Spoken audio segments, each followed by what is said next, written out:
ভারতীয় ভিসা প্রত্যাশী প্রিয় ভাই বোনদের জন্য আজকের এই ভিডিওটিতে আলোচনা করব ভারতীয় ভিসা সম্পর্কে।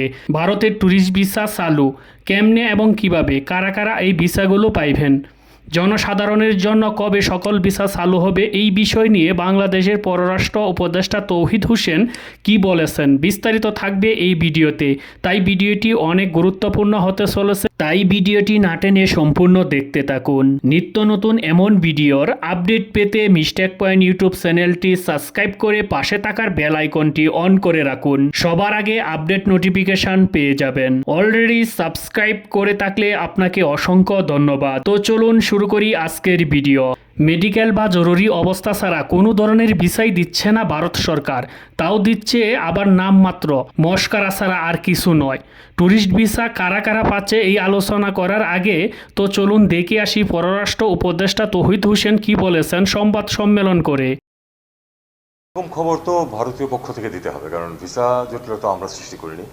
ভারত যে কোনো কারণে হোক, তাদের ভিসা তো আপনারা জানেন যে এটা সভরেন রাইট। কোনো দেশ কাউকে যদি ভিসা না দেয় বা কোনো গোষ্ঠীকে ভিসা না দেয়, এটা নিয়ে কোনো প্রশ্ন তোলা যাবে না। এটা তাদের সিদ্ধান্ত। তারা আমরা আশা করবো যারা তাদের সিদ্ধান্ত জানাবেন আমাদেরকে বা তাদের কার্যকলাপ বাড়াবেন, যাতে করে লোকজন যারা ভিসা চায় তারা ভিসা জটিলতা যেহেতু ভারত সৃষ্টি করেছে, সেই ক্ষেত্রে এর সমাধান ভারতই করবে, এখানে বাংলাদেশের কিছু করার নেই। ভিসা দেওয়া আর না দেওয়া তাদের দেশে সার্বভৌমত্বের ব্যাপার। কোনো দেশ যদি অন্য কাউকে ভিসা না দেয় বা কোনো জাতিগোষ্ঠীকে ভিসা না দিলে তা নিয়ে প্রশ্ন তোলা যায় না। ভারত যখন ভালো মনে করবে তখনই ভিসা স্বাভাবিক করবে, এখানে অন্য কোনো দেশের হস্তক্ষেপ করার ইতিহার নাই। আজ হয় কাল অথবা 1 মাস পরে হোক, এমনও হতে পারে 6 মাস পরে অথবা 2025 সালে নাও চালু করতে পারে। তবে আশা করা যায় ভারতের ভিসা জটিলতার সমাধান তখনই হতে পারে যখন বাংলাদেশে কোনো নির্বাচনীয় সরকার আসবে।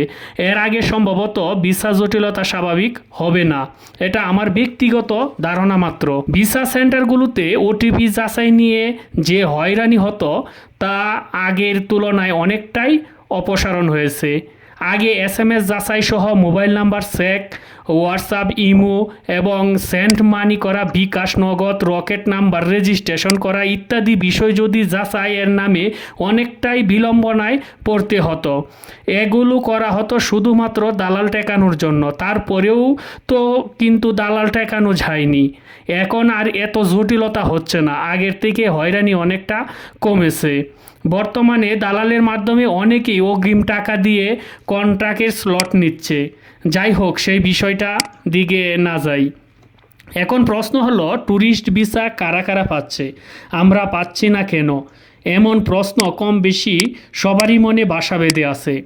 এখন বলি, আপনিও পাইবেন যদি আপনি সনাতন ধর্মাবলম্বী হয়ে থাকেন, আর যদি অন্যান্য ধর্মাবলম্বী হয়ে থাকেন তাহলে আপনিও পাইবেন না।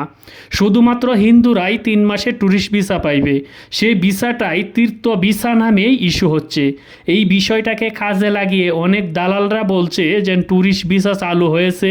হ্যাঁ, ট্যুরিস্ট ভিসা চালু আছে বিশেষ কিছু ব্যক্তির জন্য, তবে আপনি আমার জন্য না। প্রিয় দর্শক, এখন তো বুঝতেই পারলেন যে আসলে বাংলাদেশে বসবাসরত যারা হিন্দু সম্প্রদায় আছেন তাদেরকে মূলত ভিসা দেওয়ার জন্যই তারা তীর্থ ভিসা নামে যে একটা ভিসা চালু করছে, সেটাই হচ্ছে তাদের ট্যুরিস্ট ভিসা। এটা একটা নাম দিয়েছে যে তীর্থ ভিসা।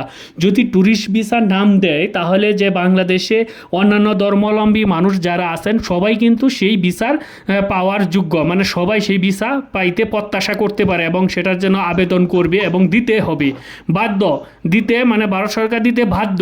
সেই জন্য অন্যান্য ধর্মাবলম্বীদেরকে ঠেকানো কিভাবে যায় সেই সিদ্ধান্ত, মানে সেই চিন্তা ভাবনা থেকেই তীর্থ ভিসা নামে তারা একটা মন্দির ভিত্তিক একটি ভিসা প্রচলন শুরু করছে। সেই ভিসার মাধ্যমে যারা হিন্দু সম্প্রদায় আছেন তারাই শুধু এই ভিসাটা পাচ্ছে। এখানে যারা হিন্দু ভাইয়েরা আছেন তাদেরকে আসলে ছোট করে বা হেয় প্রতিপন্ন করে বা কোনো করার জন্য বা মূলত আমি কথাগুলো বলিনি, যেটা সঠিক কথা সেটাই বলছি, যে আসলে যদি ট্যুরিস্ট ভিসা যদি চালু করে তাহলে কিন্তু সবাইরে দিতে হবে। সেই জন্য তীর্থ ভিসা চালু করছে যেন অন্য কোনো ধর্মাবলম্বী মানুষের দিতে না হয়। এটা আসলে ভারতের একান্ত ব্যক্তিগত বিষয়, তারা কাকে দিবে বা না দিবে সেটা তাদের বিষয়, সেটা ওই যে তাদের দেশের অভ্যন্তরীণ বিষয়। তবে এই ভিসার যে জটিলতাটা, সেই জটিলতাটা আসলেই আমরা যাই বলুক না কেন সেটা কিন্তু অতি সহজেই চালু হবে না, এটা আপনারা মাথায় রাখবেন। কারণ একটাই, যে তীর্থ ভিসা নামে যে ভিসা ইস্যু করা শুরু করছে, সেই সুবাদে আর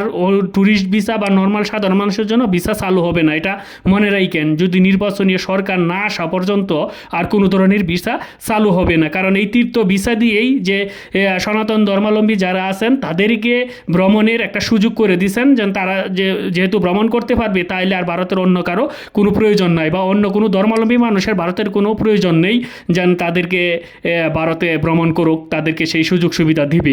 এটা ভারতের কোনো প্রয়োজন মনে করে না। যদি প্রয়োজন মনে করতো তাহলে অবশ্যই ভিসা খুলে দিত। আজকে এবারের মতো বিদায় নিব, দেখা হবে অন্য কোনো ভিডিওতে। সে পর্যন্ত সবাই ভালো থাকবেন, সুস্থ থাকবেন, এই কামনা রেখে বিদায় নিলাম। ধন্যবাদ সবাইকে।